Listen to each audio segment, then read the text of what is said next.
L'évangile d'aujourd'hui nous rapporte le célèbre épisode où Jésus marche sur les eaux. Comme chaque dimanche cette année, nous méditons donc l'évangile de saint Matthieu.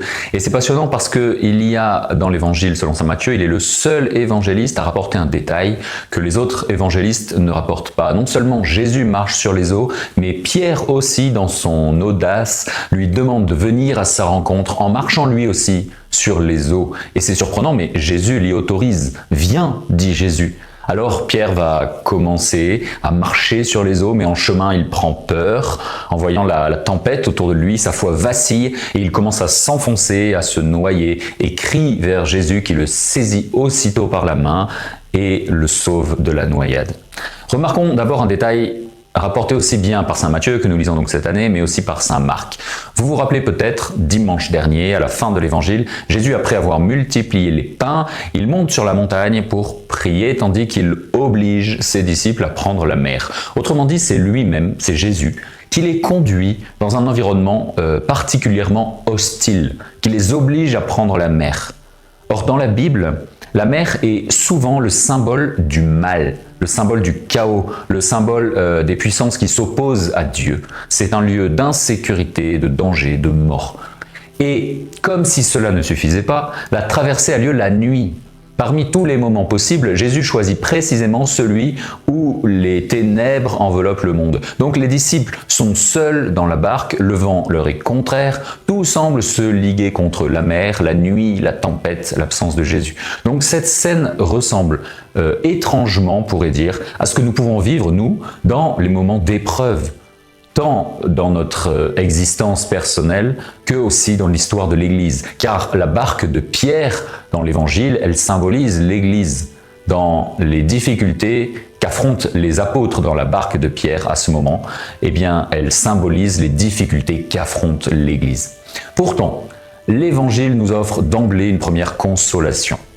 Pendant que les disciples luttent contre les vagues, Jésus n'est pas inactif. Il est sur la montagne en prière. Certes, il n'est pas dans la barque, c'est vrai, mais il est monté sur la montagne, seul, pour prier.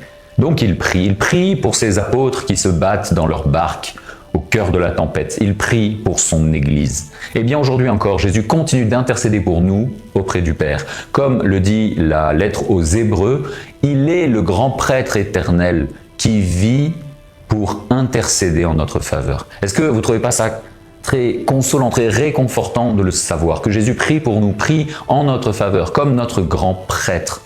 Et l'évangile, selon saint Luc, eh bien, rapporte ces paroles de Jésus à Pierre. « Simon, Simon, Satan t'a réclamé pour te passer au crible, comme le blé, mais moi, j'ai prié pour toi, afin que ta foi ne défaille pas. » Et ces paroles de Jésus à Pierre, dans l'évangile selon saint Luc, elles concernent pas seulement Pierre, elles s'adressent aussi à chacun d'entre nous qui appartenons à son Église. Nous pouvons presque y entendre notre propre prénom. « Joseph, j'ai prié pour toi, dit Jésus. » Le Christ prie pour nous. Il prie afin que notre foi demeure ferme au milieu des épreuves. Comme il l'a dit, « Simon, Satan t'a réclamé pour te passer au crible, mais moi, j'ai prié pour toi pour que ta foi ne défaille pas. » Il prie pour que notre foi demeure ferme au milieu des épreuves, exactement comme les apôtres cette nuit-là au cœur de la tempête. La mer de l'histoire est souvent agitée, imprévisible, parfois même menaçante, mais nous savons une chose, Jésus ne cesse jamais d'intercéder pour nous et pour son Église.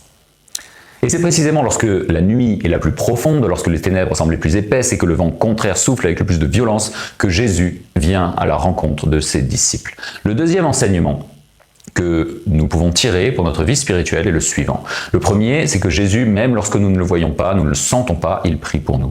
Et le deuxième, c'est que lorsque Jésus apparaît enfin, attention, sa présence n'est pas immédiatement réconfortante.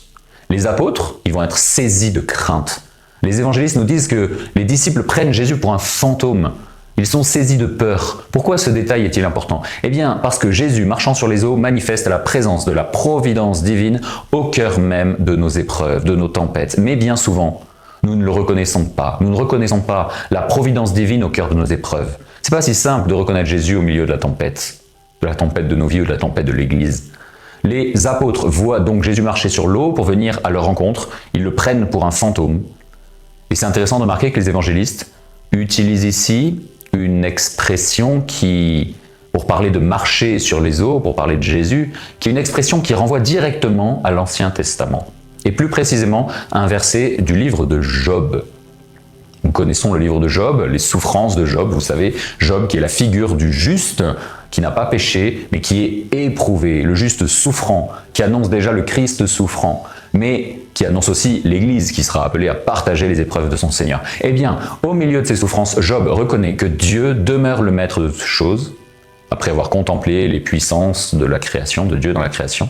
Et Job affirme que Dieu, c'est là où c'est intéressant, que Dieu est celui qui marche sur les hauteurs de la mer.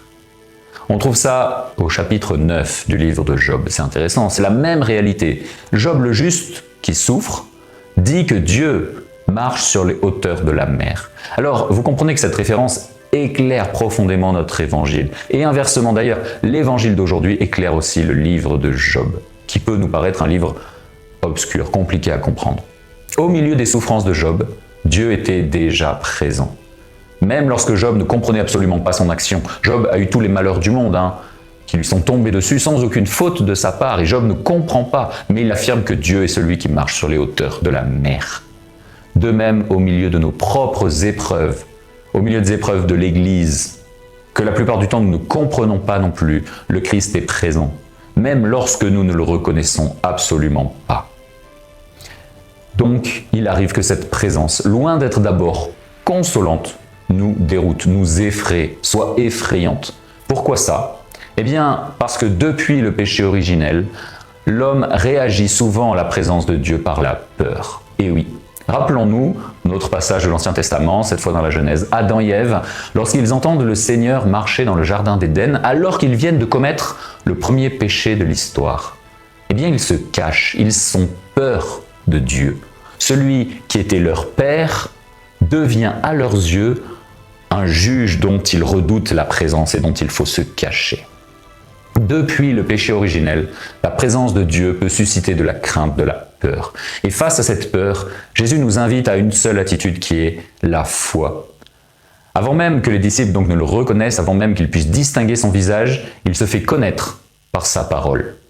À ses apôtres, dans la barque, il dit « Confiance, c'est moi, n'ayez pas peur ».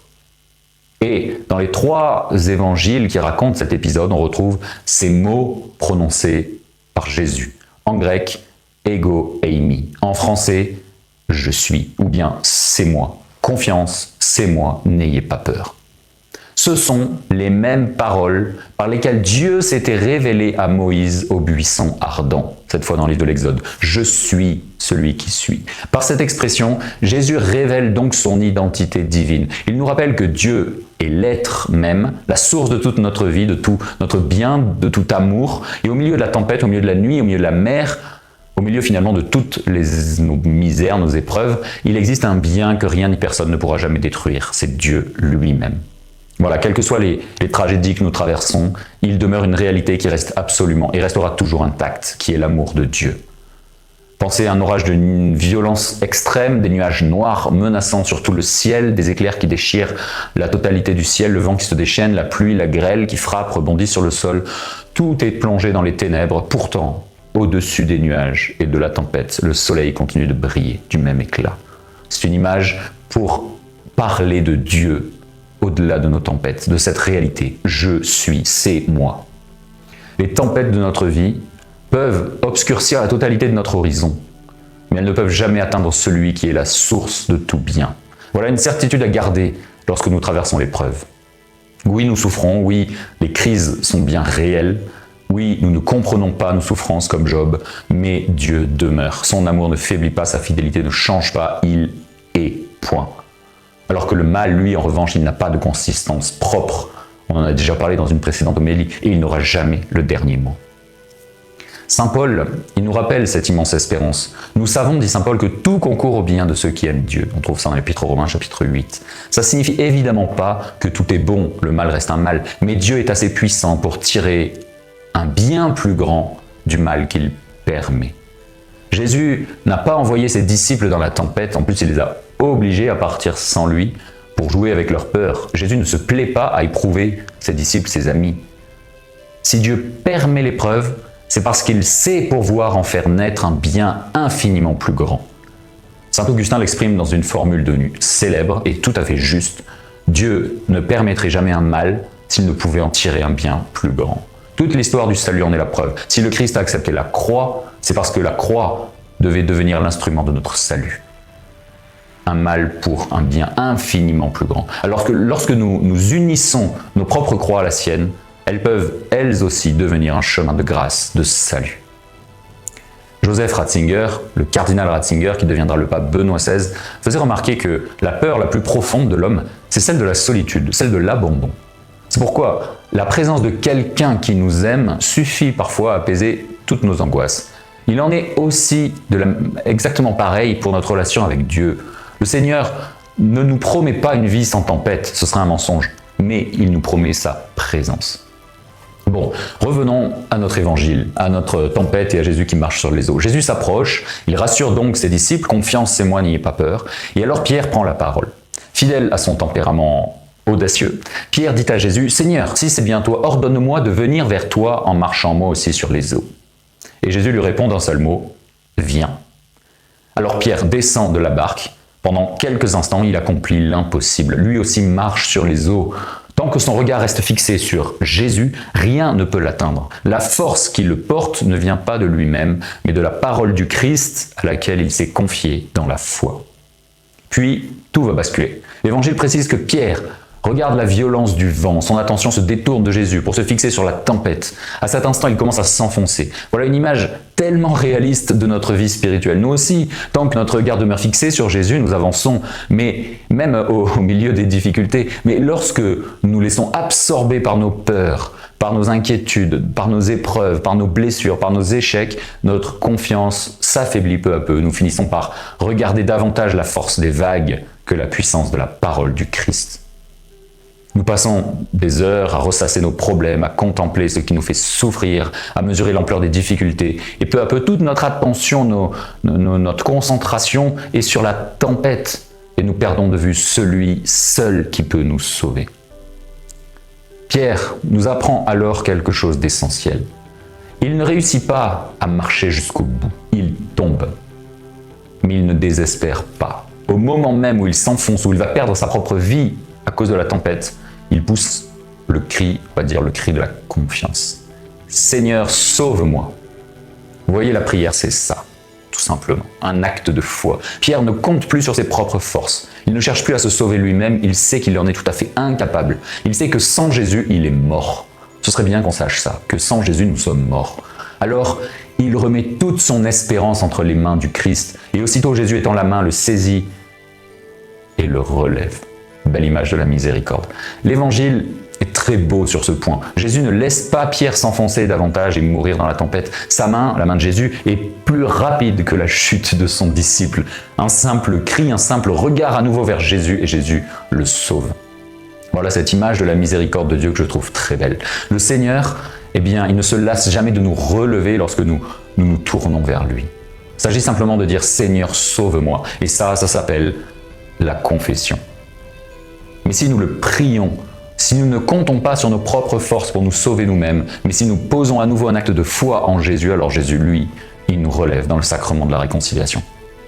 Puis Jésus adresse à Pierre un reproche, on va dire plein de douceur. « Homme de peu de foi, dit Jésus, pourquoi as-tu douté ?» Remarquez qu'il ne lui reproche pas d'avoir voulu marcher sur les eaux, il ne lui reproche pas davantage d'avoir pris des risques. Ça, c'est la vie, une vie sans difficulté, une vie sans tempête, une vie sans risque, ça n'existe pas. Il lui reproche seulement d'avoir cessé de croire, d'avoir cessé de le regarder, de regarder Jésus pour se focaliser sur la tempête autour de lui. Retenons ça pour notre vie spirituelle. Le problème de Pierre n'est pas d'être sorti sur la barque, d'avoir voulu marcher sur les eaux. Le problème de Pierre, c'est d'avoir détourné son regard de Jésus. Et c'est la même chose pour nous. La foi ne consiste pas à vivre sans difficulté, ni à ne jamais connaître le doute ou l'épreuve. La foi consiste à continuer à regarder le Christ au milieu même des tempêtes. Et lorsque nous tombons, elle consiste à croire que sa main est toujours tendue pour nous relever dans le sacrement de la confession. Enfin, lorsque Jésus va monter dans la barque, le vent tombe immédiatement. Alors les disciples se prosternent devant lui et font cette très belle profession de foi. Vraiment, tu es le Fils de Dieu. C'est la première fois dans l'Évangile, selon saint Matthieu, que les disciples reconnaissent aussi clairement la divinité de Jésus. Et je trouve que c'est très beau que cette confession de foi naisse précisément au cœur de la tempête. Parce que souvent, c'est la même chose dans nos vies. Ce sont les épreuves qui viennent purifier notre foi et nous conduisent à reconnaître plus profondément qui est le Christ. Vraiment, tu es le Fils de Dieu.